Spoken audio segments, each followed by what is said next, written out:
सर्वप्रथम मी व्यासपीठावरती आलेले माझे सर्व मित्र यांचे मी आभार मानतो. खास करून आमिर खान यांना मी फक्त सांगितलं की असा असा ट्रेलर रिलीज आहे आणि आमिर यायला पाहिजे. हो, त्याच्यामुळे कुठच्याही असा विचार न करता मी बघून सांगतो बिंगतो असं काही न करता आमिरने तत्काळ हो म्हटल्याबद्दल मी त्यांचं आभार मानतो. मी तसेच माझे मित्र राजकुमार हिरानी, अभिजात जोशी, आशुतोष गोवारीकर हे ज्या ज्या वेळेला या स्टोरीमध्ये कधी काही अडथळे आले किंवा काही प्रॉब्लेम्स आले किंवा कुठची गोष्ट आली तर अनेकदा आशुतोष, राजकुमार हिरानी आणि अभिजात यांनी त्या प्रॉब्लेममधनं मार्ग काढून आम्हाला दिलेले आहेत आणि त्यांचा खूप मोठा सहभाग या चित्रपटामध्ये आहे. त्याबद्दल त्या तिघांचेही मी आभार, आज आल्याबद्दल आभार आणि त्यांनी चित्रपटाला जे काही मदत केली त्याबद्दलही त्यांचे सर्वांचे आभार. अविनाश गोवारीकर यांनी या चित्रपटाचं फोटोशूट प्रेशरमध्ये का असेना पण केले, पण प्रेशरमध्ये तो चांगलं काम करतो हेही आपल्या लक्षात आलं. तर अविनाश चे देखील आभार. माझे मित्र साजिद खान यांचे देखील मी आभार मानतो की आज ते इथे आलेले आहेत. अनेक माझे मित्रमंडळी इथे आलेत. साजिद नाडियादवाला, मी खरं सांगायचं म्हणजे 2000 साली, मी मुद्दामून आपल्याला ही गोष्ट आज आवर्जून मी सांगणार आहे. 2000 साली ज्या वेळेला मी एका वेगळ्या पक्षात होतो आणि त्यावेळेला मी त्या पक्षामध्ये ज्या काही गोष्टी सगळं सुरू होतं राजकारण, त्या सगळ्या गोष्टीला वैतागून कंटाळून मी एक रिव्हर्सचा गिअर टाकला होता आणि मला असं वाटत होतं की नको ते राजकारण, मला जायचंच नाही, तर राजकारणामध्ये पुढे काही करायचंच नाही, मला इच्छाच नाही मला.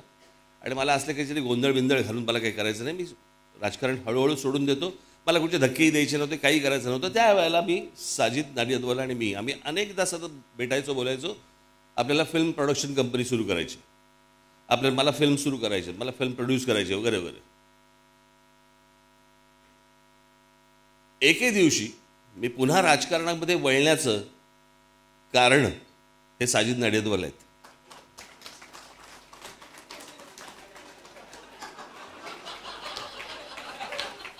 हे एक त्यांचं अंग आहे.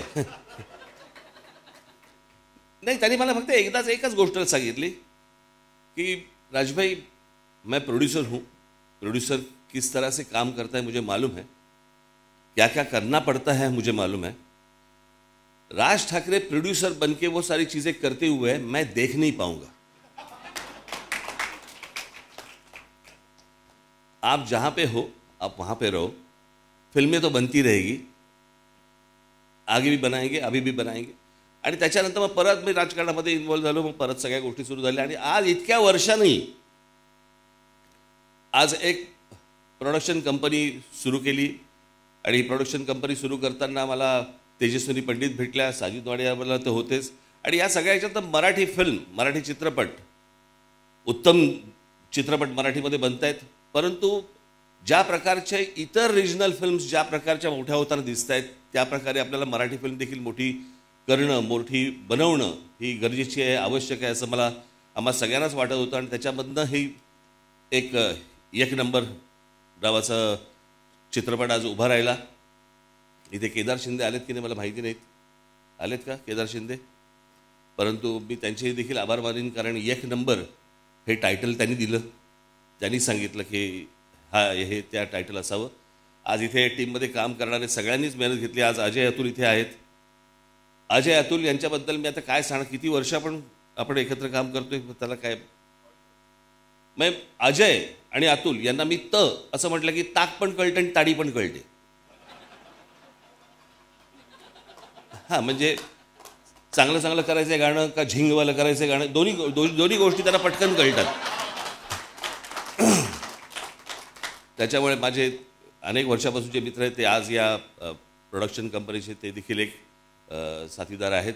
त्याच्यामुळे त्यांचे देखील मी आभार मानतो. आज त्याचे चित्रपटाचे लेखक अरविंद जगताप इथे बसलेले आहेत. त्याचे कथा ही तेजस्विनी पंडित आणि धैर्य या दोघांची असली तरी या सगळ्या गोष्टीला एक दर्जेदार वळण हे आमचे लेखक अरविंद जगताप आणि आमचा विनायक. कुठे विनायक? हां, चष्मा. अरे उभे राहून नमस्कार करा ना लोकांना. हां, या दोघांनी प्रचंड मेहनत घेतली, अजूनही घेतात. आमचे जोशी इथे बसलेले आहेत, त्यांनी देखील प्रचंड मेहनत घेतली. आज अनेक लोक आहेत. राजेश मापुसकरांना ज्यावेळेला पहिल्यांदा कथा ऐकवली, एक प्रत्येकाचा एक झोन असतो चित्रपट करण्याचा. एक काय म्हणतो आपण त्याला, एक प्रत्येकाचा एक थॉट प्रोसेस असतो की मी या प्रकारे मी चित्रपट करेन. तर मी ज्यावेळेला त्याला ही सगळी ऐकवल्यावरती म्हटलं, राजेश झेपेल ना? ते बोलले नक्की झेपेल. आणि मगाशी त्यांनी ते सांगितलं त्याप्रमाणे खरंच येते. मी महाराष्ट्र माझा या एका लाईनवरती ते सगळेजण सगळ्या टीम आतमध्ये शिरल्या आणि एक अप्रतिम कलाकृती त्यांनी इथे केलेली आहे. माझे इथे मित्र संजय मोने इथे बसलेले आहेत, त्यांचंही या चित्रपटामध्ये मोठं काम आहे. त्याच्यानंतर आमचे राया भावे आलेत की नाही मला माहिती नाही.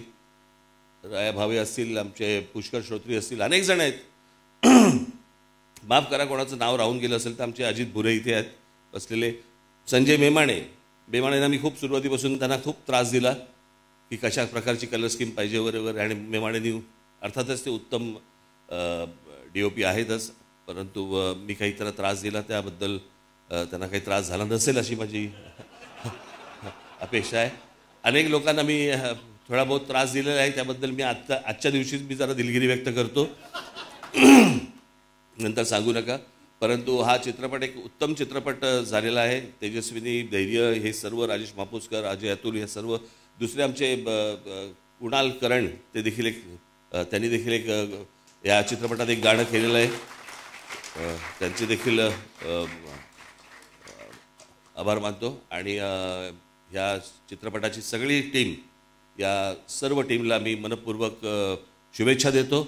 मराठीमधली आजपर्यंतची सगळ्यात मोठी ब्लॉकबस्टर चित्रपट हा ठरू दे अशी एक आशा अपेक्षा बाळगतो. झीने आम्हाला जी साथ दिली, सुभाषचंद्र गोयल यांच्याकडे मी जेव्हा गेलो त्यावेळेला त्यांनी तात्काळ हो म्हणून सांगितलं आणि हा चित्रपट आज झीने आज हातामध्ये घेतला आहे. सगळ्या गोष्टी आज झी करतंय, झी स्टुडिओज करतायत, त्याबद्दल त्यांचे देखील मी आभार मानतो.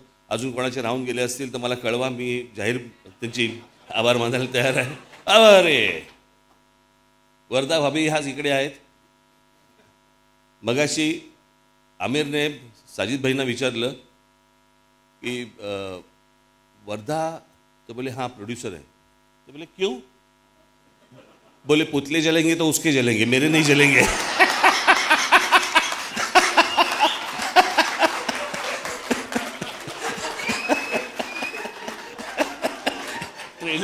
ट्रेलर देखने के बाद पुतले जलेंगे तो उसके जलेंगे, मेरे नहीं जलेंगे. वर्धा भाभी तुमचे देखील मनपूर्वक आभार. सगळ्या अख्ख्या टीमचे आभार. धन्यवाद. ABP माझा, उघडा डोळे बघा नीट.